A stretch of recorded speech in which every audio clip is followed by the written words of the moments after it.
พญาทันทองสวรรค์พรหมวิหารรองนายกรัฐมนตรี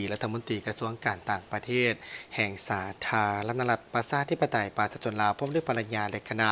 จะเดินทางเยี่ยมยามสาธารณรัฐสหภาพเมียนมาอย่างเป็นทางการในระหว่างวันที่ 12-13 มิถุนายน 2026 นี้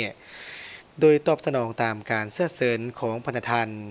ตินมองสเวรัฐมนตรีกระทรวงการต่างประเทศแห่งสาธารณรัฐสหภาพเมียนมาพญาทันทองสวรรค์พรหมวิหารรองนายกรัฐมนตรีกระทรวงการต่างประเทศแห่งสาธารณรัฐประชาธิปไตยประชาชนลาวพร้อมด้วยภรรยาและคณะจะเดินทางขึ้นไปเยี่ยมยามสาธารณรัฐสหภาพเมียนมาอย่างเป็นทางการในระหว่างวันที่ 12-13 มิถุนายน 2026 เพื่อเป็นการเสริมขยายสายพันธมิตรภาพอันเป็นมูลเสื้อที่ดีงามและการร่วมมืออันใกล้ชิดฐานประเทศใกล้เคียงและระหว่าง2ประเทศตลอดระยะ7 กว่าทศวรรษที่ผ่านมาให้แน่นแฟ้นและแตกดอกออกผลยิ่งขึ้น